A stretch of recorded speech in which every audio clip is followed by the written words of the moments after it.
Retina IIc, nice one, rodent stock lens. Just pulled this out of my cupboard, was having an idle look at it. It's been in there for years untouched. The shutter blades didn't look too wonderful to me, so I thought, oh, perhaps it needs to be serviced. Perhaps I never have. So I went to move the film advance lever, and it was quite stiff. It got round about as far as here, and there was a nasty click sound. What's that likely to mean? Well, it's likely to mean that the cocking rack's failed, I suspect. So I'm going to have to investigate that, and I'm going to have to fix it, and I'm going to have to service the camera, because perhaps I never did get round to doing that. It's been in my collection for a couple of decades.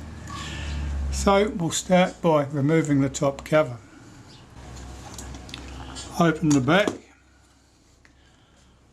put something through the fork of the rewind, spin the rewind off with my fingers, 2 screws here, 1 screw at the end here.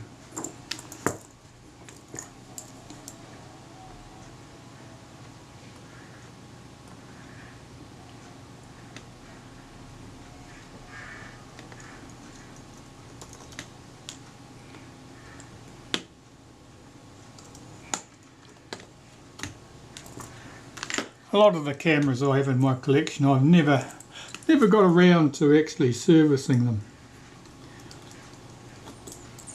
for one reason or another. Let's lift the top, see what secrets hide beneath.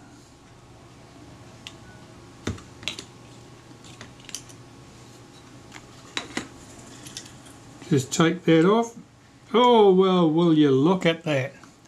I'll zoom you in. That cocking rack does not look happy. I think you can see that this rack has jumped across the teeth there. It's not in firm contact with them, and the teeth are not looking particularly good. The angle of the teeth on that rack, yeah, it's possibly not the first time that one has suffered. I'll remove this bracket. Oh, well, I would if the screws would come loose. Let's try a nice generously sized screwdriver.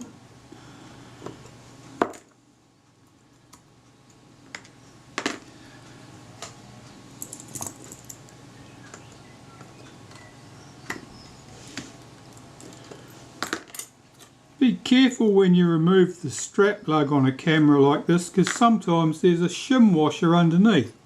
Here, in fact, there's 2 shim washers. That's not always the case by any means, but it's certainly the case today. Right, so what's caused this to happen? How is that rack pushed all the way over and disconnected from the gears here? Possibly something's loose. I might be able to rescue that rack. I don't know yet. I'll just remove the shutter release button from the top of the shutter release shaft, and I notice that that's packed with dirt and would certainly need to be serviced. I'm going to remove this bracket. This bracket's held in by 2 screws and the threaded post. Now, I've warned people many times in the past, do not lift out the shutter release shaft, and do not tip the camera on its head when the top cover's not there, because the shutter release shaft will take the opportunity to jump out and cause you endless pain and suffering. See if I can find the right tool. Here's a screwdriver I made ages ago, hole drilled in the middle, cut away with slots so it grips either side of that, the flats on that shaft, and this will allow me to lift that rack out without disturbing anything else. Here's our rack, checking the state of the teeth at the bottom. They look okay. The teeth at the top here, yeah, they're not completely chewed off by any means, but they are angled across and may or may not be able to straighten those teeth up. However, we haven't found out what caused the problem yet. We can see the damage that's happened, but that's not necessarily the cause. So what sort of causes can we have? Well, the rack is supported at this point. See if we can get this seated. This screw head here, this shoulder screw, that should support the rack and stop the rack from pushing away from the teeth on the gear there. It's not a wonderful solution, but it does work to some extent. What else can happen? Well, the shaft could be worn in the bush so that the whole shaft might move backwards and forwards and push away from the rack. And I can see that there's some movement there. I don't think that's severe. What other things can happen? Well, obviously there are two screws that hold this top bush in place, which then control where this thing will sit. If those, we'll loosen these screws, that screw's loose. Okay, if that screw was loose, that's enough all by itself to cause that problem, because it means it'll be wobbling that screw, which means that it's not supporting this rack firmly, which means that the rack will push away from those teeth under load, and then you end up with this sort of damage. So that screw was loose. What's the other screw like? Well, that's tight.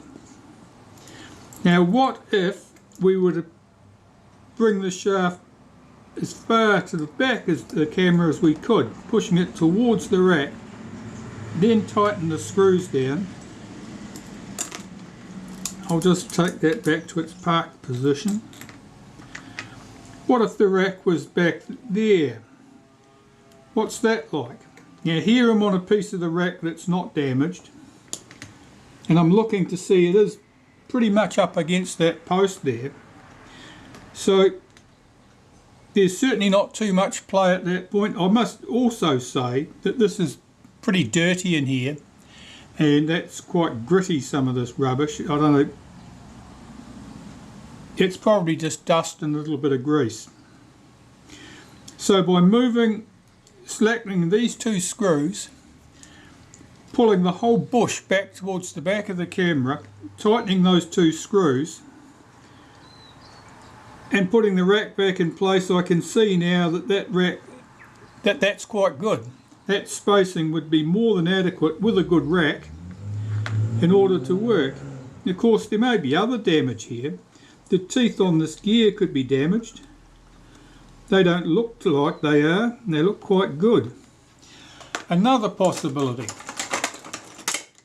the screw that holds this gear on the top of the shaft, that could be loose. I'll just check that. No, it's tight.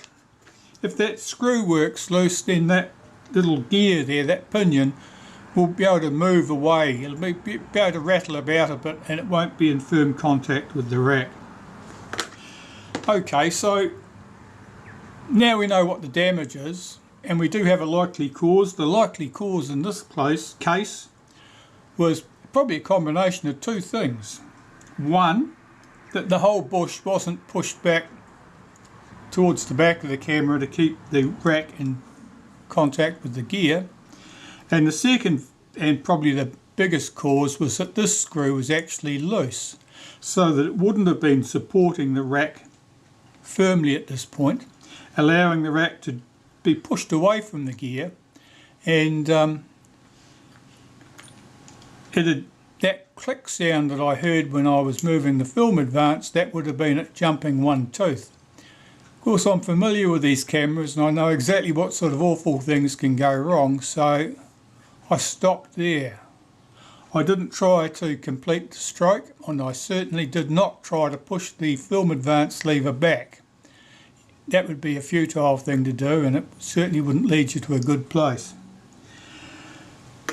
Right, well, that's interesting. So at this stage, what I think I'll do is I will service the entire camera, and you won't see any of that, and we'll come back when I've got everything clean and ready to reassemble, and see if I can rescue that rack. Looking at the damaged tooth there's one tooth in particular that's quite damaged. I don't know if I can successfully do anything with that, but it's worth having a go. I've got alternatives, but you may not have the parts available to replace things like this. New shuttercocking racks are they're a bit rare at the moment, a bit like hen's teeth. Okay, well, I'll strip this camera, clean everything up, get it back to the stage where the film advance is being reassembled, and see if I can do anything with this rack. Well, I've been busy. I've got this camera all back together, working correctly, nice and smooth. Of course, it's functioning with a another shuttercocking rack. I put a different shuttercocking rack in the camera so I could get the camera all back together again and functioning, check that it was working smoothly, and I found a few interesting bits and pieces along the way which I might tell you about later. But we've still got to deal with this cocking rack. So I've had a close look at this. Basically there's two teeth on here that are a problem. I'll zoom you in and get a close picture of that. That's about as good as I can do. So we've got problems with two or so teeth here. This one here is a bit windswept. This one here is bent down. This one here appears a little bit windswept but otherwise fine. These teeth are good and these teeth are good. So we have two teeth that's a little bit bent and one that is certainly bent down. Now looking at the tooth that's bent down, it's shorter than its mates. It doesn't look like it's lost any metal. In other words, it doesn't look like a piece of metal has come off the tip of the tooth. It looks like the tooth is distorted. I can see that it's raised on this surface. My tweezers catch on that edge. So it means some metal's been pushed outwards. So the technique for dealing with things like that is basically to push the metal back into where you want it to be. So for the case of these two teeth, they're a little bit leaning over. I'll set this thing in the vise, put a screwdriver blade in there, push this way and push that tooth back over. Push the crest of the tooth back upright. Its mate over here on the other side will probably need much the same. And this damaged tooth, the one that's shorter than it should be, I'll use a punch and I'll flatten that. I'll punch it down at that point. Now what that'll do, of course, is spread the metal, and I want to spread it this way because we want the crown of the tooth to head this way so that it's in line with its mates. At the moment, see if I can get this in the picture for you.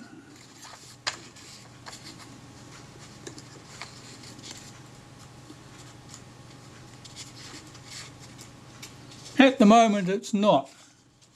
At the moment we've got a tooth here which is shorter than its mates and it's pushed over this way.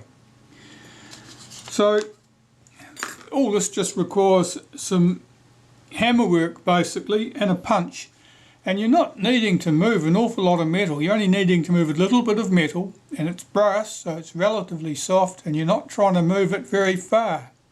So I find that using a hammer, you can use something as big as this if you like, or you could be using something small like this delicate little flower here.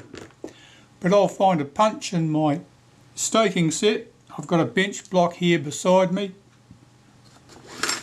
and a bench block's a fine thing for working on pieces of metal, and I will basically bruise that tooth back in the direction that I want it to be in. Oh, I'm working on the wrong part. What an idiot. Here we go.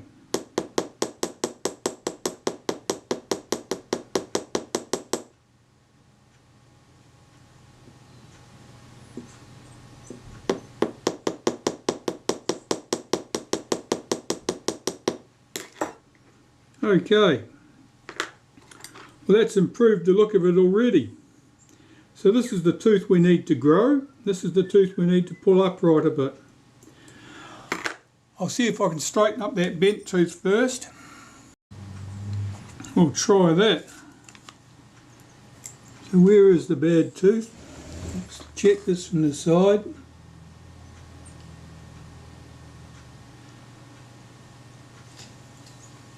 Okay, this tooth needs to be leaned over that way slightly.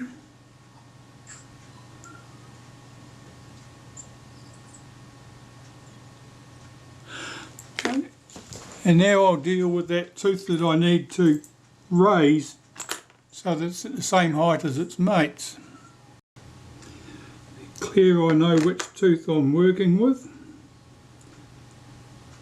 Okay, this one right here.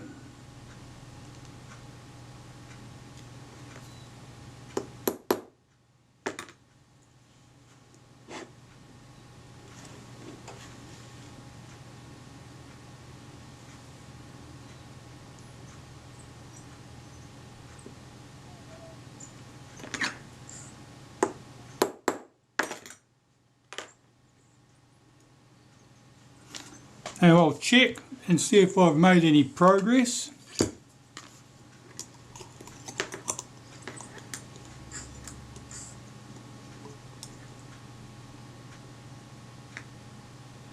Yeah, that's improved. So the height of it's a bit low, but it's not very low. Give it a bit more. And you'll notice that I'm only giving that very light taps, but I can see that I'm making an impression on that brass.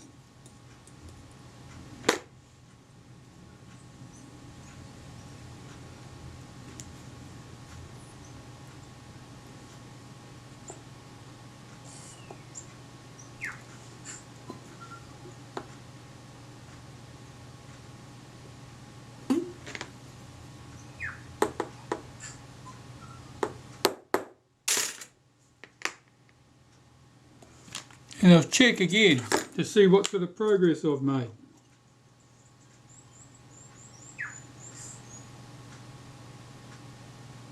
Still slightly low, and we know that that's at a point where the maximum amount of stress is going on this rack.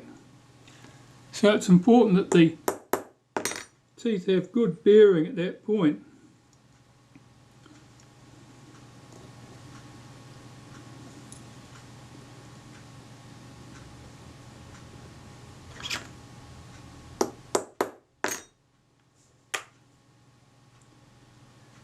Alright, well the height looks okay.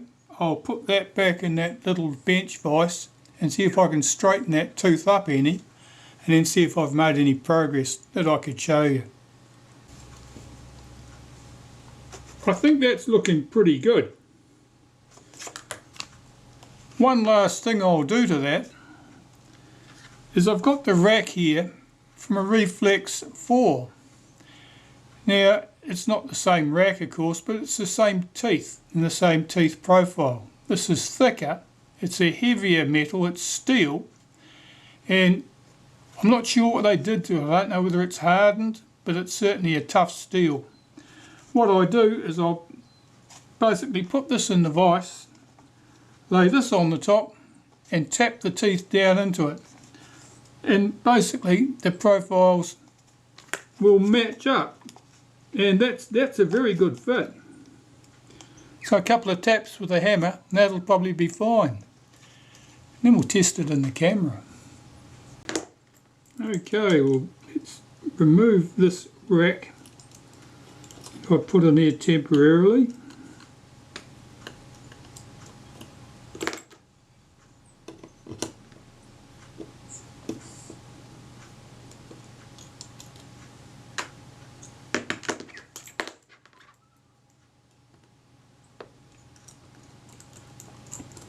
This rack that I used there, that was not a new rack. That was a very used looking rack from something else. Alright, I might need to take the whole shutter out of this to get this all to go smoothly.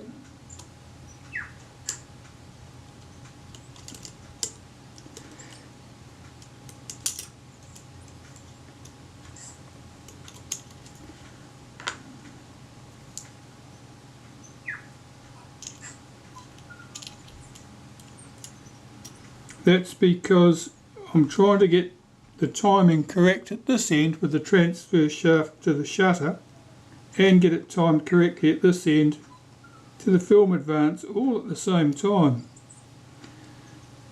And that might work there. We won't know until I move the cocking action and see what happens.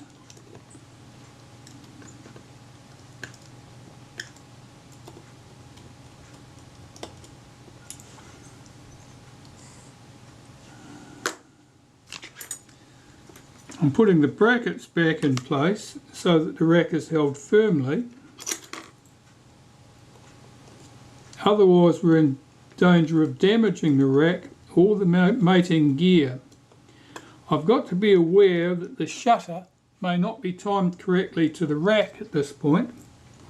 I don't even like the angle that rack's sitting at much.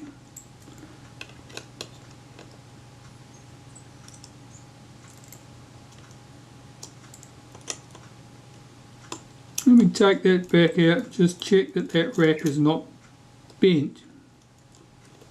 Particularly a rack that you've been busy manipulating. It can be bent so that it's not all in one plane in this direction.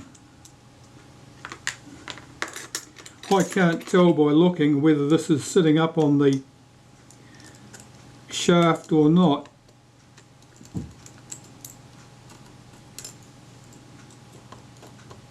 But the object of the exercise is to fix this camera, not create new problems.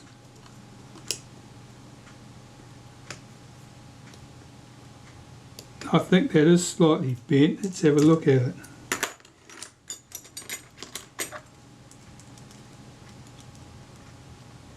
No, that looks pretty straight. Must be imagining things.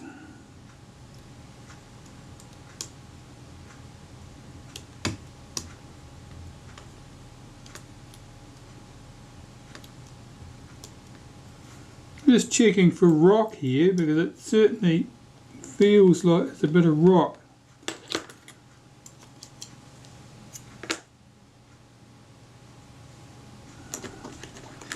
Let me check that again. Oh yes, it is slightly bent at this point.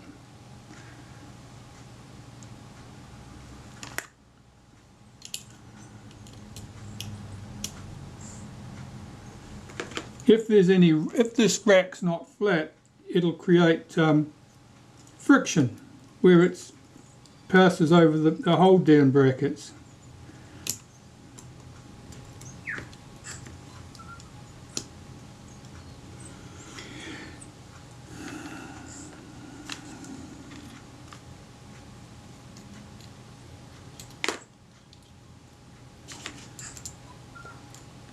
Whenever you're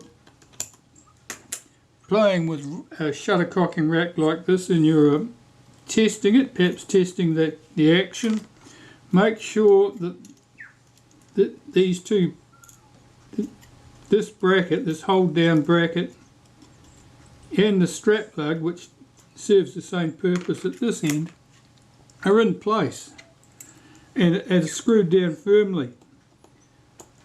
Otherwise the rack won't be supported correctly and it's likely to lift off the transfer shaft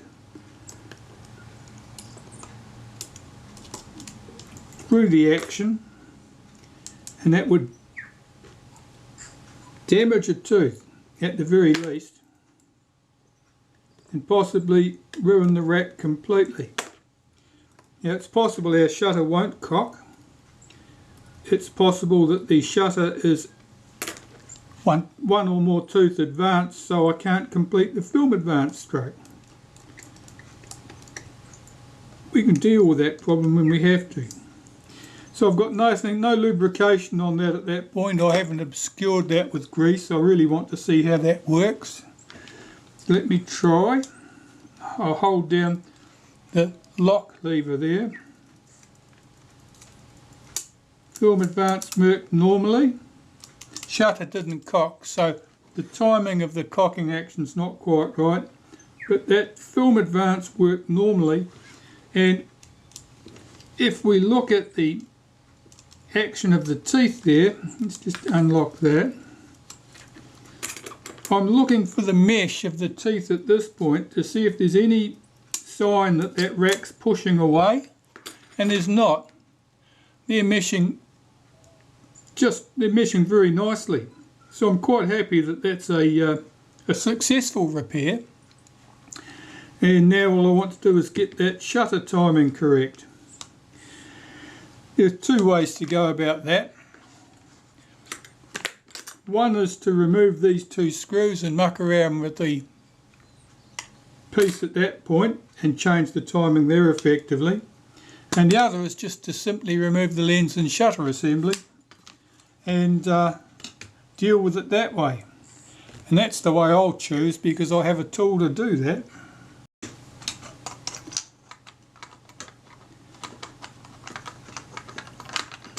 So I'll just get my retaining ring spanner in there, shift that.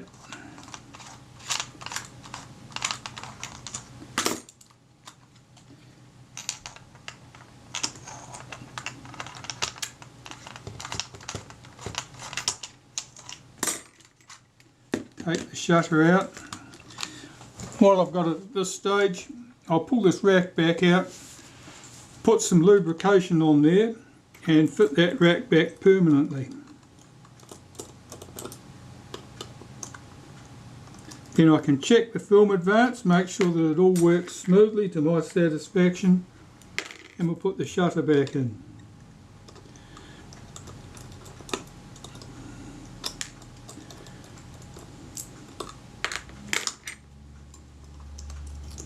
Take that rack out, and I have some synthetic grease here which will do a nice job of lubricating that rack. So make sure I lubricate the rack at that end,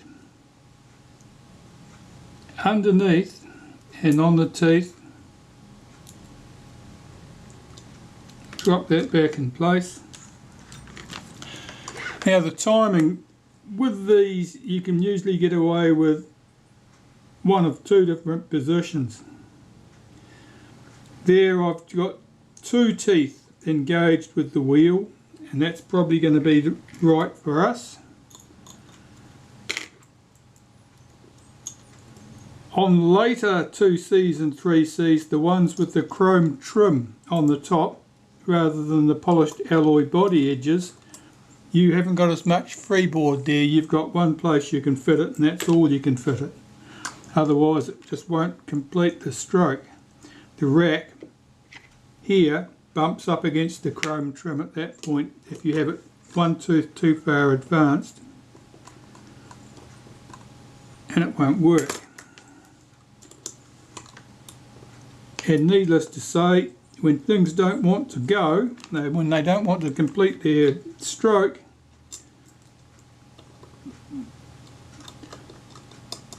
don't be tempted to clear the blockage. If there's resistance there, it means something's wrong. Take it apart, check what you've done, check what the problem could be, and put things back together correctly. And try again, gently. Alright, so I'm going to get this top cover on the camera shortly. So I'll put my shutter release back in place.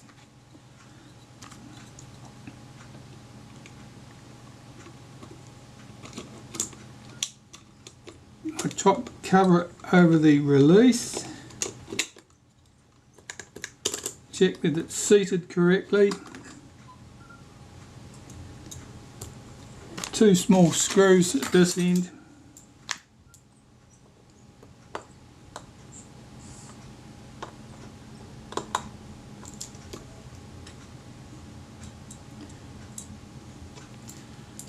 Now, rescuing cocking racks that aren't in very happy state like that. Is it a good thing to do? It's nowhere near as good as putting a new cocking rack in. But if you haven't got a new cocking rack, it's an awful lot better than doing without completely.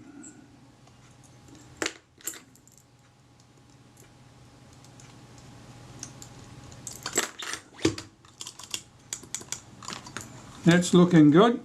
I'll put my rewind knob back on there.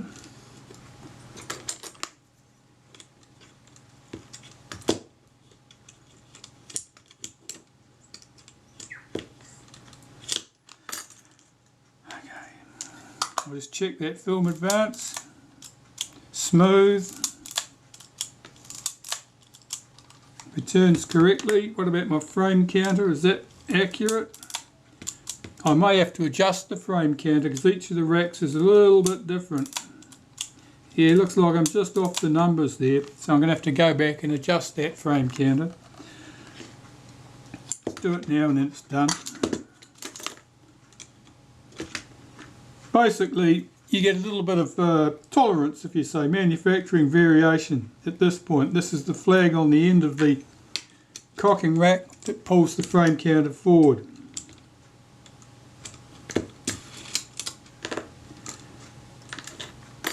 I had that correctly set for the other rack, but this rack is just slightly different.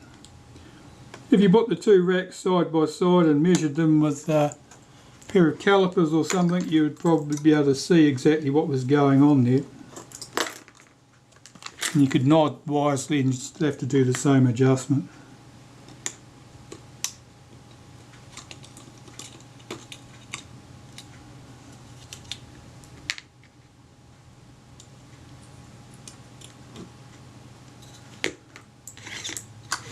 So here's our adjustment at this point.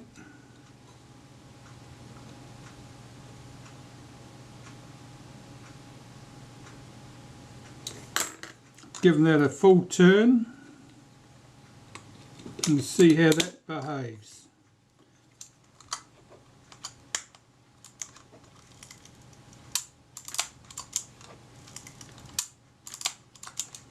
No, want more than that. It may be that I need to go back the other way, but I think not. Another turn.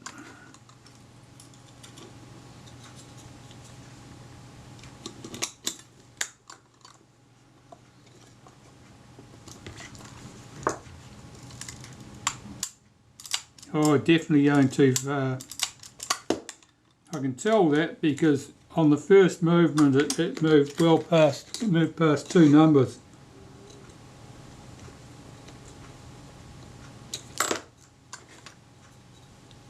If you advance that too far, you will end up potentially ruining your rack because the rack won't be able to move the counter far. Yeah, that's right on the numbers now, so that's good. So back where we were, only a couple of minutes of delay.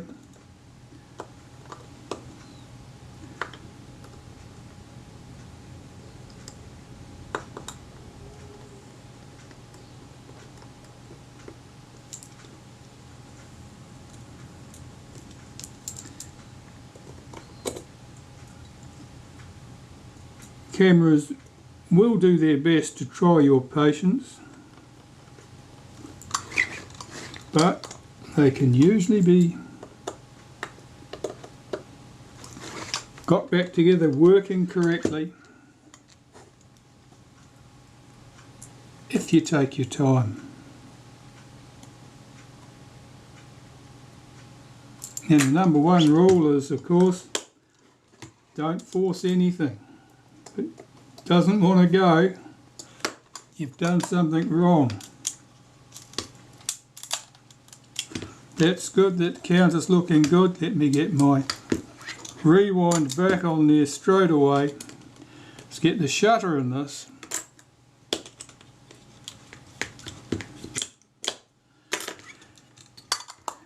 should have a good, correctly working camera.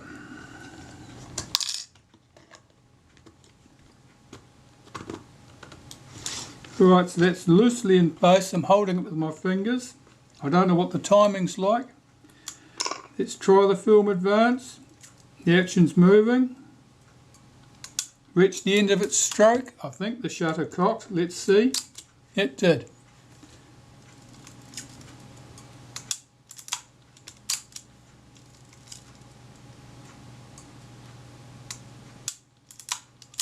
That sounds fine to me. So I'm just going to fit the retaining ring.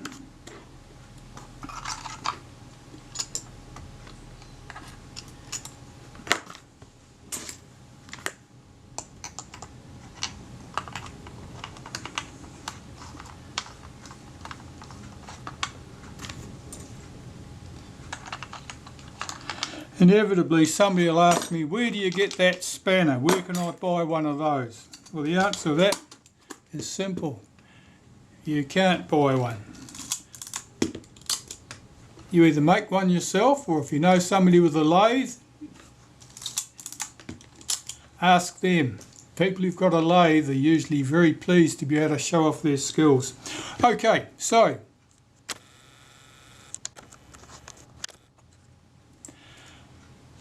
here we have our Retina IIc all back together. That little problem with the cocking rack all taken care of, and I didn't have to put a new cocking rack in there in the end. I was able to recover that one. Is it as good as a new one would be? No. Are there any new ones? No. This is fixed. That's the important thing. Thanks for watching.